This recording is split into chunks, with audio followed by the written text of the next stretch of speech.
Sa ngalan ng Ama, ng Anak, at ng Espiritu Santo. Amen. Ang pagpapala ng ating Panginoong Hesukristo, ang pag-ibig ng Diyos Ama, at ang pakikipagkaisa ng Espiritu Santo, naway sumainyong lahat. At sumainyo rin. Mga kapatid, tayo'y nagkakatipon dito ngayon sa pagpasalamat sa Diyos sa lahat ng mga biyayang Kanyang ipinagkaloob sa atin. At meron din tayong daladalang kanya-kanyang kahilingan sa ating mga puso, para sa ating sarili, para sa ating mga mahal sa buhay na nasa banig ng karamdaman, para sa ating mga natatanging kahilingan. Atin din pong isinasama ang mga kahilingan ng ating mga kapatid na nakaantabay o nakikiisa sa atin ngayon sa pagdiriwang nitong banal na misa sa lahat ng social media platforms ng Pambansang Dambana ni Padre Pio. Mga kapatid, aminin natin ngayon ang ating mga kasalanan upang tayo'y maging marapat gumanap sa banal na pagdiriwang. Tayong lahat, inaamin ko sa makapangyarihang Diyos at sa inyo mga kapatid, na lubha akong nagkasala sa isip, sa salita at sa gawa, at sa aking pagkukulang. Kaya isinasamo ko sa mahal na Birheng Maria, sa lahat ng mga anghel at mga banal, at sa inyo mga kapatid, na ako'y panalangin sa Panginoong ating Diyos. Kaawaan tayo na makapangyarihang Diyos, patawarin tayo sa ating mga kasalanan, at patnubayan tayo sa buhay na walang hanggan. Amen.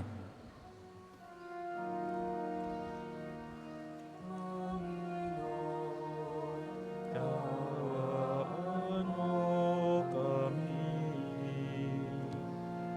Panginoon, kaawaan mo kami. Kristo, kaawaan mo kami. Kristo, kaawaan mo kami. Panginoon, kaawaan mo kami. Panginoon, kaawaan mo kami.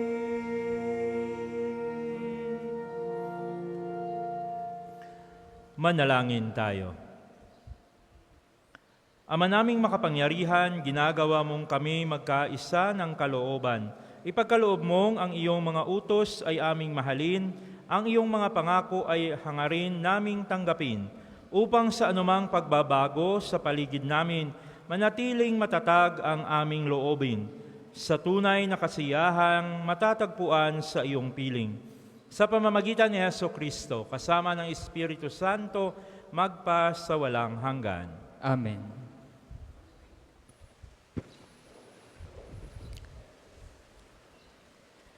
Ang simula ng aklat na sulat ni Apostol San Pablo sa mga taga-Tesalonica.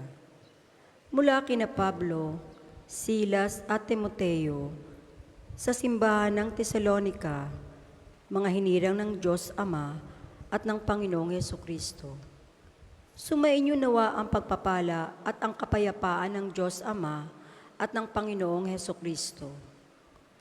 Dapat kaming magpasalamat sa Diyos tuwina dahil sa inyo, mga kapatid. Matuwid na gawin namin ito sapagkat patuloy na tumatatag ang inyong pananalig kay Kristo at patuloy ring umaalab ang inyong pagmamahal sa isa't isa. Ipinagmamalaki namin kayo sa lahat ng kaanib sa simbahan ng Diyos dahil sa inyong pananampalataya at pagtitiis. Sa kabila ng mga pag-uusig at mga kahirapang dinaranas ninyo. Ito ang katunayan ng makatarungang hatol ng Diyos na kayo'y ariing karapat-dapat sa kanyang kaharian nang siyang dahilan ng kanyang pagtitiis. Naway maging karapat-dapat kayo sa pagtawag niya sa inyo at ipagkaloob nawa niya sa inyo sa pamamagitan ng kanyang kapangyarihan. Ang lahat ng mabuti, niyong hangarin at lubusin ang inyong mga gawang bunga ng pananampalataya. Kung magkagayon, mabibigyan ninyo ng karangalan ang pangalan ng ating Panginoong Hesus, at kayo naman ay bibigyan din ng karangalan ayon sa kagandahang loob ng Diyos at ng Panginoong Hesukristo. Ang salita ng Diyos. Salamat sa Diyos. Salmong tugunan.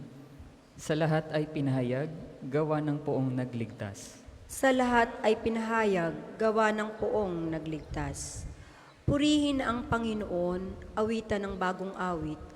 Panginoy, papurihan nitong lahat sa daigdig. Sa lahat ay pinahayag, gawa ng poong nagligtas. Awitan ang Panginoon, ngalan niya ay purihin. Araw-araw ang ginagawang pagliligtas ay banggitin. Kahit sa ay ipahayag na ang poon ay dakila, sa madla ay ipahayag ang dakila niyang gawa. Sa lahat ay pinahayag, gawa ng poong nagligtas. Ang poon ay tunay na dakila, marapat na papurihan. Higit sa sinumang Diyos, siya dapat katakutan. Ang Diyos ng sanlibutay, pawang mga Diyos-Diyusan. Ang poon laang may likha ng buong sangkalangitan. Sa lahat ay pinahayag, gawa ng poong nagligtas. Ang lahat po'y magsitayo.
Sumainyo ang Panginoon. At sumain niyo rin. Ang pagpapahayag ng mabuting balita ng Panginoon ayon kay San Mateo.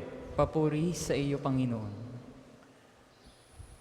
Noong panahong iyon, sinabi ni Jesus, sa aba ninyo mga iskriba at mga pariseyo, mga mapagpaimbabaw, hinahadlangan ninyo ang mga tao upang hindi sila mapagharian ng Diyos. Ayaw na ninyong pasakop sa paghahari ng Diyos, hinahadlangan pa ninyo ang ibig pasakop. Sa aba ninyo, mga iskriba at mga pariseyo, mga mapag-imbabaw, inuubos ninyo ang kabuhayan ng mga babaeng balo at ang sinasangkalan ninyo'y ang pagdarasal ng mahaba. Dahil dito, lalo pang bibigat ang parusa sa inyo. Sa aba ninyo, mga iskriba at mga pariseyo, mga mapagpaimbabaw, nilalakbay ninyo ang karagatan at ginagalugad ang buong daigdig. Makahikayat lamang kayo ng kahit isang hintil sa pananampalatayang Hudyo. At kung mahikayat na'y ginagawa ninyong masahol pa kaysa inyo, kaya't nagiging ibayo ang dahilan para siya'y parusahan sa impyerno.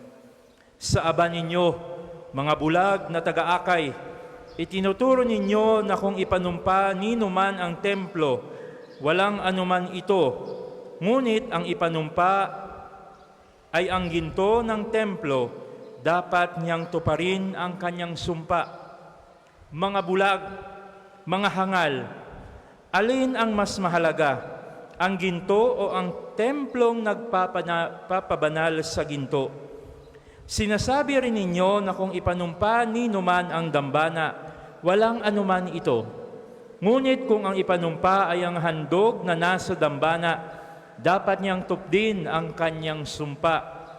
Mga bulag, alin ba ang mas mahalaga, ang handog o ang dambanang nagpapabanal sa handog?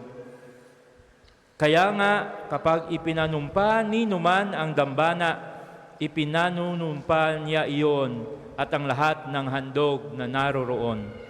Kapag ipinanunumpa ni numan ang templo, ipanunumpa niya iyon at ang tumatahan doon.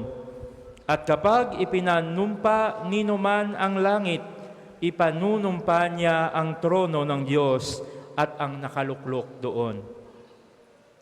Mga kapatid, ang mabuting balita ng Panginoon. Pinupuri ka namin, Panginoong Heso Kristo. Isang mapagpalang tanghali, mga kapatid.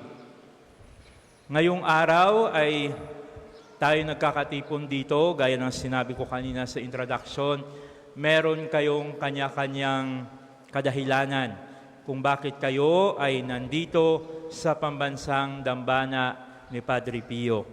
At alam natin na ang Diyos lang ang nakakaalam kung anuman ang inyong mga adikain, anuman ang nilalaman ng inyong puso, anuman ang inyong kahilingan sa Diyos sa pamamagitan ni Santo Padre Pio.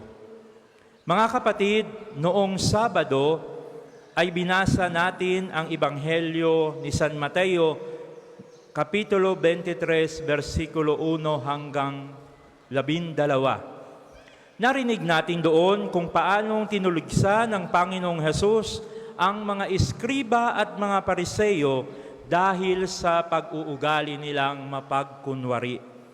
Sila'y tinuturing na hindi isinasabuhay ang kanilang pinapangaral na mga salita. At sa araw na ito, narinig natin na tila hindi pa rin kalmado ang tinig ni Jesus na pinagsasabihan ang mga pariseyo at mga iskriba, mga mapag-imbabaw at hindi gumaganap ng tungkulin na mag-akay ng tao tungo sa Diyos. Narinig natin na sinabi ni Jesus, sa halip ay mas papalayo at mas masahol pa kaysa kanila ang ginagawang masama. Sa panahon ngayon, hindi lang ito para sa mga matataas na tao o leader sa lipunan o sa simbahan. Lahat ng sinabi ni Jesus ay isang babala para sa ating lahat. Kawawa tayo kapag nakalimutan natin ang ating responsibilidad bilang Kristiyano. Ano nga ba ang pagiging isang Kristiyano? Sa salitang Ingles, ang salitang Kristiyano ay, alam natin, it is Christian. No? And Christian is divided into two words. No? The root word and the suffix. No? The root word of the word Christian is Christ. Tapos ang kadugsong ay I-A-N. Kung wala po si Kristo sa buhay natin, I-A-N po tayo. Ano yung I-A-N?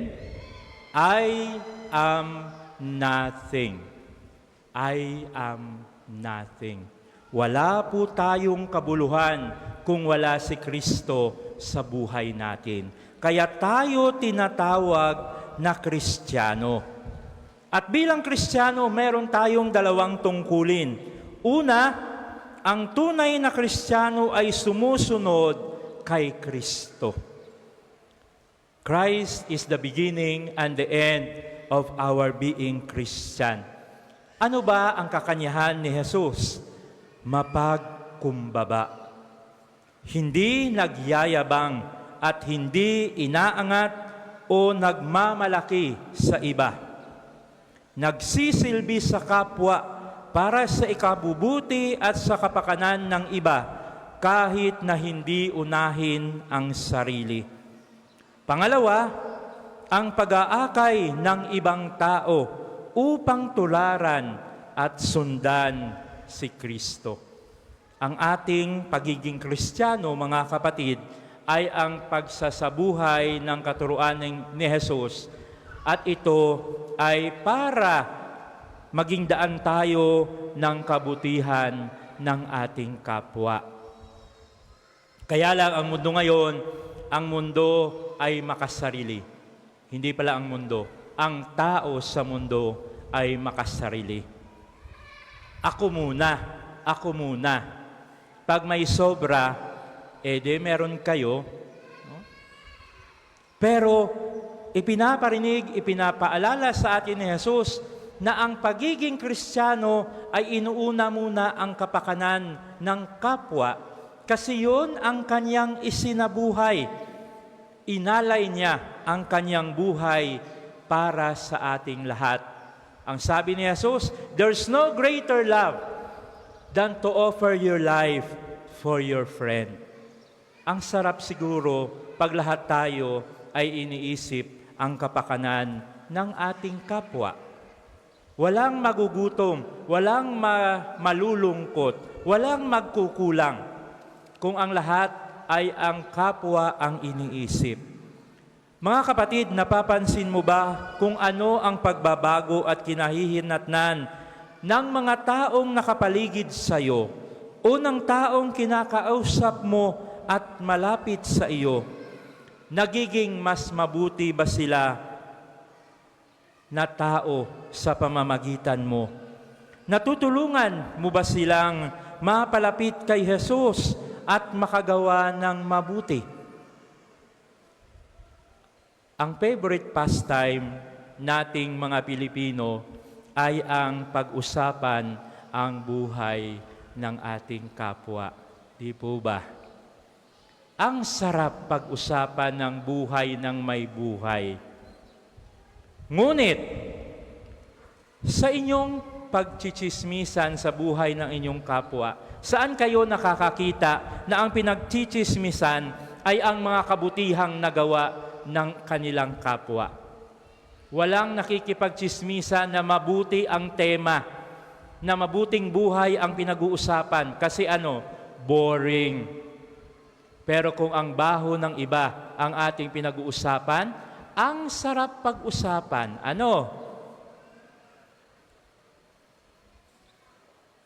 Makamundong bagay o material na bagay ang ating pinag-uusapan. Makamundo at napapag-usapan ba natin si Jesus at ang ating pananampalataya kapag tayo ay nag-uumpukan? Saan kayo nakakakita na nag-uumpukan na ang pinag-uusapan ay pananampalataya? Ang pagpapatibay ng pananampalataya. Sana meron. Ang Pariseo at ang Iskriba noong araw ay puro panlabas at pakitang tao lamang. Pinapakita nila sa iba na sila ay mahabang magdasal at sumusunod sa Diyos. Ngunit sa loob ay walang tunay na pananampalataya. Bakit? Dahil wala silang awa sa ibang tao. Wala silang habag. Wala silang concern sa kanilang kapwa.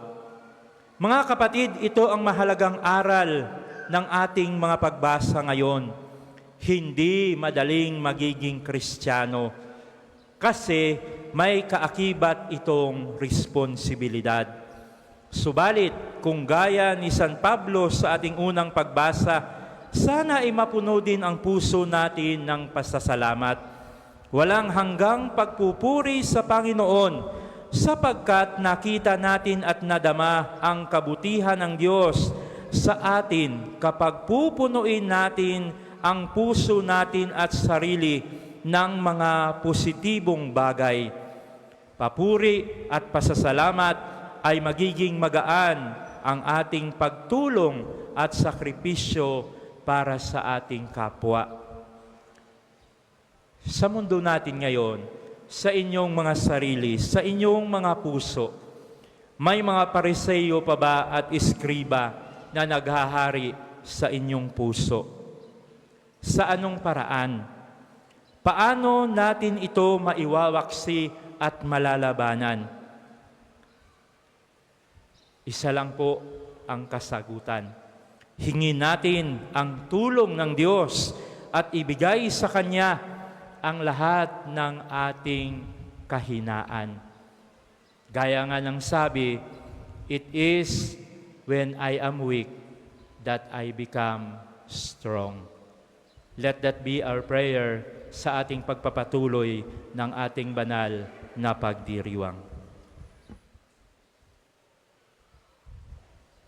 Para po sa mga maghahandog ng sobre, pakihulog na lamang po sa buslo.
Ang lahat po ay magsitayo.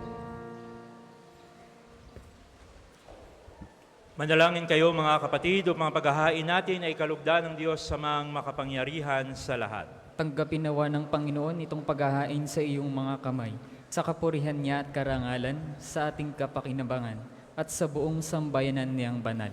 Ama naming lumikha, pinagkamit mo kami ng iyong pagkupkop, pakundangan sa isang pampalagiang paghahandog.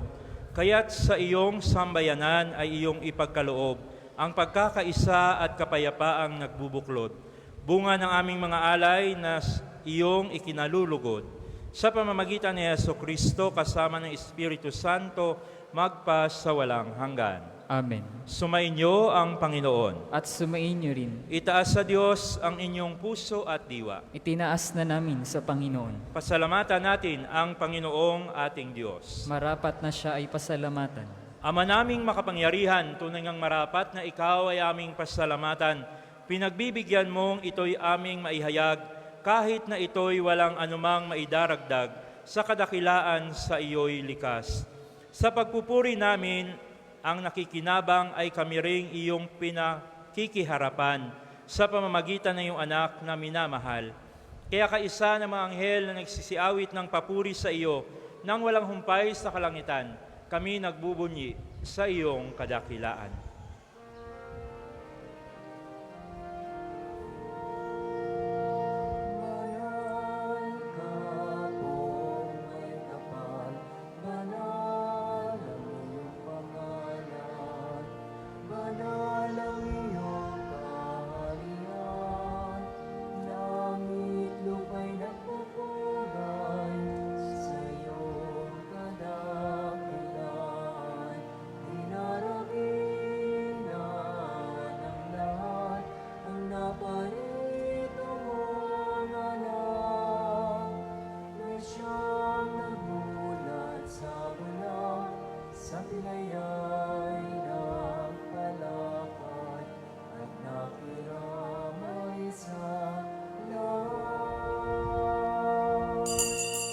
Kung hindi po kayang lumuhod, manatili pong nakatayo ng may paggalang. Ama naming banal, ikaw ang bukal ng tanang kabanalan. Kaya sa pamamagitan ng iyong Espiritu, gawin mong banal ang mga kaloob na ito, upang para sa amin ay maging katawan at dugo ng aming Panginoong Heso Kristo. Bago niya pinagtiis ang kusang loob na maging handog, hinawakan niya ang tinapay, pinasalamatan kanya, iniabot sa kanyang mga alagad at sinabi, "Tanggapin ninyong lahat ito at kanin. Ito ang aking katawan na ihahandog para sa inyo."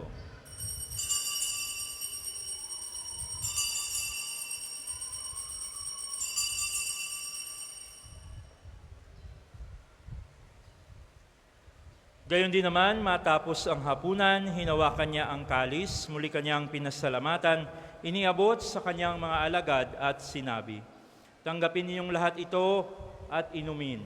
Ito ang kalis ng aking dugo, ng bago at walang hanggang tipan. Ang aking dugo na ibubuhos para sa inyo at para sa lahat sa ikapagpapatawad ng mga kasalanan. Gawin ninyo ito sa pag-alala sa akin.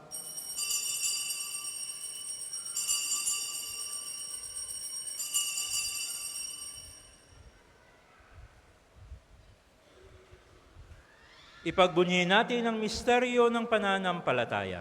Si Kristo'y namatay, si Kristo'y nabuhay, si Kristo'y babalik sa wakas ng panahon. Ama, ginagawa namin ngayon ang pag-alaala sa pagkamatay at muling pagkabuhay na iyong anak. Kaya iniaalay namin sa iyo ang tinapay na nagbibigay buhay at ang kalis na nagkakaloob ng kaligtasan. Kami nagpapasalamat dahil kami iyong minarapat na tumayo sa harap mo para maglingkod sa iyo.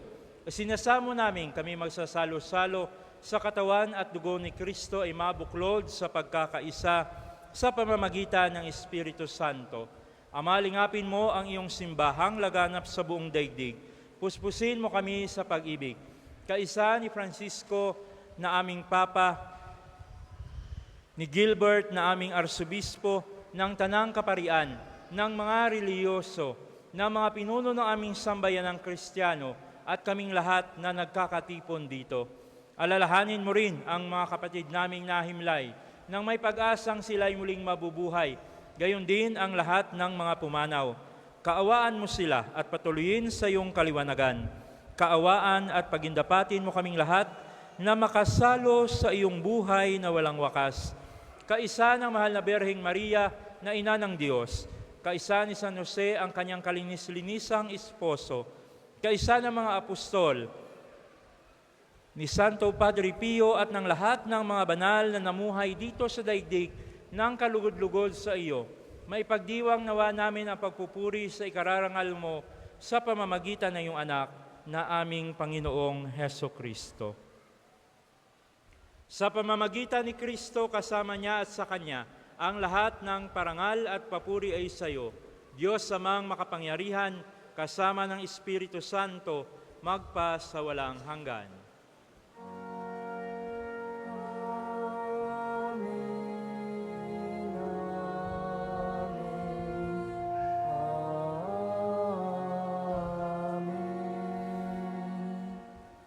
Sa tagubilin na nakagagaling na utos sa turo ni Jesus na Panginoon natin at Diyos, ipahayag natin ng lakas loob.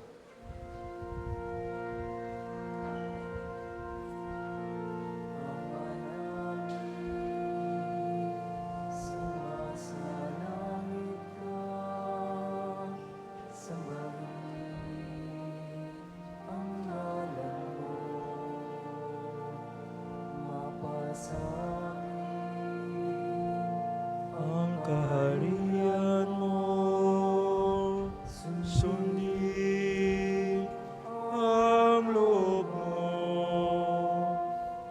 dito sa lupa para nang sa langit. Bigyan mo kami ngayon ng aming kakanin sa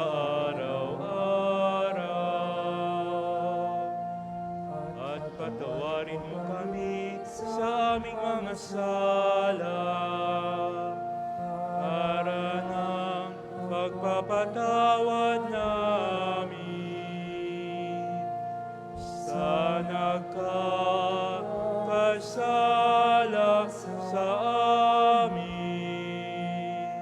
At huwag kami ipahintulot sa tukso at iadya mo kami sa lahat ng masama. Hinihiling namin kami iadya sa lahat ng masama, pagkalooban ng kapayapaan araw-araw, iligtas sa kasalanan at ilayo sa lahat ng kapahamakan. Samantalang aming pinanabikan ang dakilang araw ng pagpapahayag ng tagapagligtas naming sa Heso Kristo. Sapagkat iyo ang kaharian at ang kapangyarihan at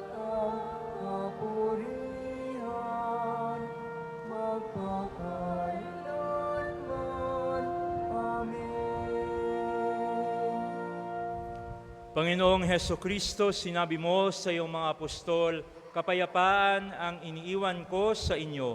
Ang aking kapayapaan ang ibinibigay ko sa inyo. Tunghayan mo ang aming pananampalataya at huwag ang aming pagkakasala. At pagkalooban mo kami ng kapayapaan at pagkakaisa ayon sa iyong kalooban, kasama ng Espiritu Santo, magpa sa walang hanggan. Amen. Ang kapayapaan ng Panginoon ay laging sumainyo. At sumain niyo rin. Puno ng pag-ibig sa inyong mga puso at masayang ngiti sa inyong mga labi, magbigayan tayo ng kapayapaan sa isa't isa.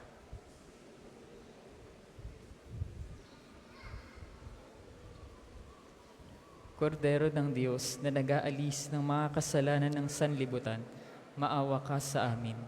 Kordero ng Diyos na nag-aalis ng mga kasalanan ng sanlibutan, maawa ka sa amin. Kordero ng Diyos na nag-aalis ng mga kasalanan ng sanlibutan, ipagkaloob mo sa amin ang kapayapaan. Kung hindi po kayang lumuhod, manatili pong nakatayo ng may paggalang.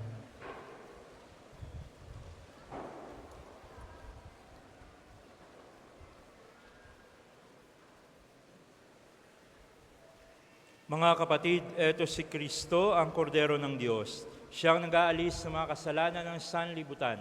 Mapalad ang mga inaanyayahan sa kanyang piging. Panginoon, hindi ako karapat-dapat na magpatuloy sa iyo, ngunit sa isang salita mo lamang ay gagaling na ako.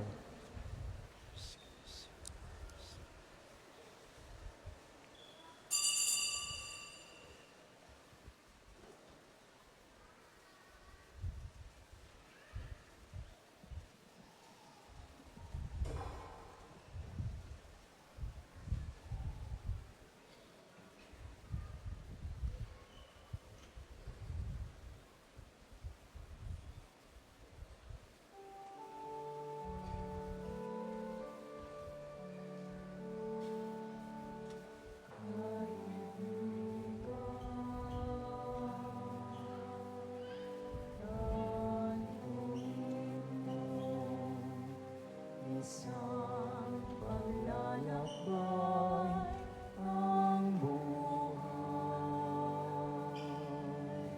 sa masamang landas ay may kahirapan. Kung may lungkot o panganib sa'yo'y biglang dumalaw. O kung ikaw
ang isasagawa pong second collection ay ginagamit para sa patuloy na pagpapaunlad ng parokya at pambansang dambana ni Santo Padre Pio at para sa mga pangangailangan ng matatanda at may sakit na mga pari ng Archdiocese ng Lipa. Salamat po sa inyong handog.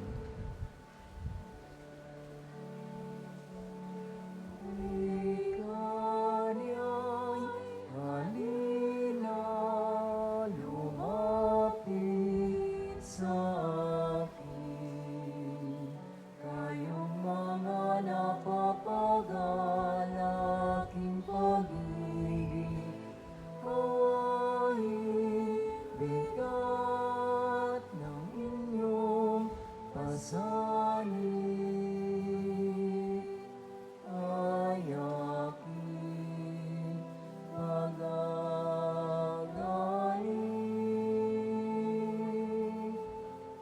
Halina, kaibigan, lumapit sa akin.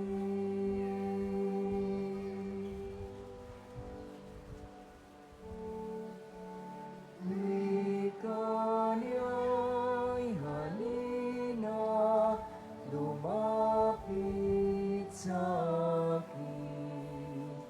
Kayong mga napapagalaking pag-ibig, kawain bigat ng inyong pasanin. Ayaking pagagaling.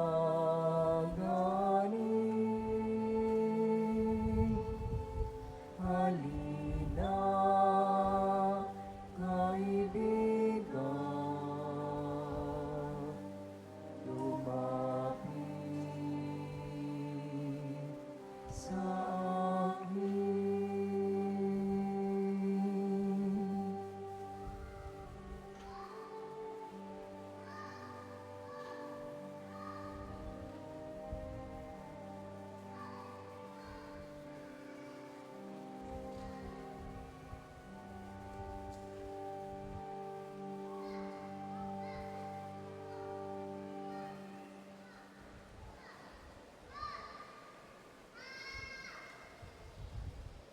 Ang lahat po'y magsitayo.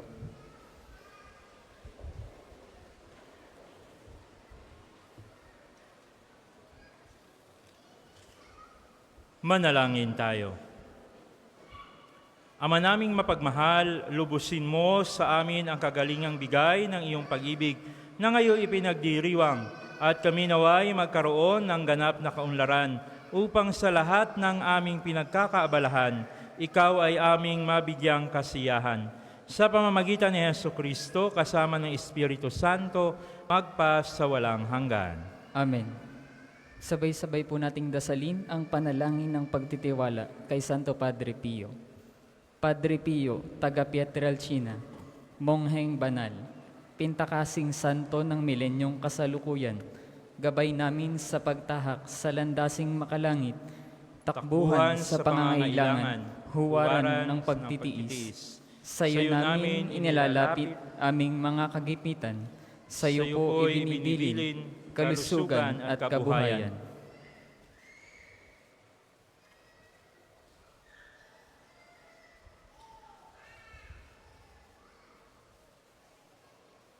Di man karapat-dapat, kami po ay pagbigyan, bendisyonan at basbasan, maging ganap sa buhay.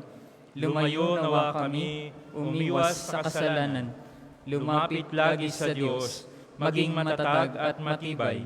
Sa mabuting balita ng pagliligtas, turuan mo kami nawa, sa tuwina ay makinig, magnilay at sumampalataya.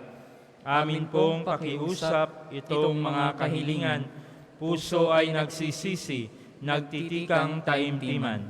Di na muling magkasala, sunod lagi sa Diyos Amang kaisa ng Espiritu at ni Jesus na tagapamagitan. Amen. Amen. Ang lahat po'y magsiupo para sa ilang patalastas. Una, sa inyong pagdalaw sa pambansang dambana, mangyaring pakaingatan ang inyong mga personal na gamit. Hangad po namin ang isang matiwasay at maayos na pagbisita dito sa National Shrine. Ikalawa, sa pagnanais nating palawakin ang dokumentasyon at datos ng mga pilgrims and devotees na bumibisita sa pambansang dambana, kami po ay nag-aanyaya sa inyong lahat na makilahok sa ginagawang pagkalap ng impormasyon na makakatulong sa pagpapaunlad ng ating turismong pangsimbahan. Makikisuyo po kami na pakiscan ng QR code na inyong makikita sa paligid ng simbahan at pakikumpleto ng mga impormasyong kinakailangan. Makakaasa po kayo sa aming pag-iingat ng private information na inyong ibabahagi bilang pagsunod sa batas ng Data Privacy Act of 2012. Ang inyong pakikiisa ay malaking tulong at susi sa tagumpay ng proyektong ito.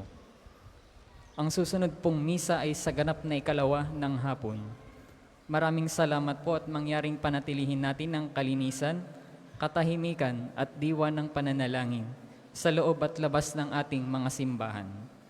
Magsitayo na po ang lahat para sa pagbabasbas ng religious articles. Mga kapatid, manalangin tayo sa Diyos amang makapangyarihan upang tayo ay maging kawangis ni Kristo sa taimtim na pagdalangin sa tulong ng mga larawan at mga dasalan. O Panginoong Diyos, Ikaw ang bukal ng lahat ng pagpapala at biyaya. Ibuhos mo ang iyong bendisyon sa mga gamit na ito sa pananalangin, mga rosaryo, imahen, dasalan na nagpapaalala ng iyong kabutihan, kabanalan at pagmamahal sa amin, upang lahat ng dumulog at magdasal gamit ang mga ito ay magtamo ng iyong awa at biyaya. Loobin mong tularan nila ang kabanalan at aral ng Panginoon at ng mga santo magpa sa walang hanggan. Amen. Ama namin, sumasalangit ka, sambahin ang ngalan mo, mapasa amin ang kaharian mo, sundin ang loob mo dito sa lupa para nang sa langit. Bigyan mo kami ngayon ng aming kakanin sa araw-araw at patawarin mo kami sa aming mga sala para nang pagpapatawad namin sa nagkakasala sa amin. At huwag mo kaming ipahintulot sa tukso at iadya mo kami sa lahat ng masama. Amen. Abagi noong Maria, napupuno ka ng grasya, ang Panginoong Diyos ay sumasa iyo. Bukod kang pinagpala sa babaeng lahat, at pinagpala naman ang iyong anak na si Jesus. Santa Maria, Ina ng Diyos, ipanalangin mo kaming makasalanan, ngayon at kung kami mamamatay. Amen. Luwalhati sa Ama, sa Anak at sa Espiritu Santo, kapara noong una, ngayon at magpasawalang hanggan. Amen. Ama namin, sumasalangit ka, sambahin ang ngalan mo, mapasa amin ang kaharian mo, sundin ang loob mo dito sa lupa para nang sa langit. Bigyan mo kami ngayon ng aming kakanin sa araw-araw at patawarin mo kami sa aming mga sala para nang pagpapatawad namin sa nagkakasala sa amin. At huwag mo kaming ipahintulot sa tukso at iadya mo kami sa lahat ng masama. Amen. Abagi noong Maria, napupuno ka ng grasya, ang Panginoong Diyos ay sumasa iyo. Bukod kang pinagpala sa babaeng lahat, at pinagpala naman ng iyong anak na si Jesus. Santa Maria, Ina ng Diyos, ipanalangin mo kaming makasalanan, ngayon at kung kami mamamatay. Amen. Sumainyo ang Panginoon. At sumainyo rin. At pagpalain kayo ng makapangyarihang Diyos, ang Ama, Anak at Espiritu Santo. Amen. Atin na naipagdiwang ang banal na misa, humayo kayong taglay ang kapayapaan upang ang Panginoon ay mahalin at paglingkuran. Salamat sa Diyos.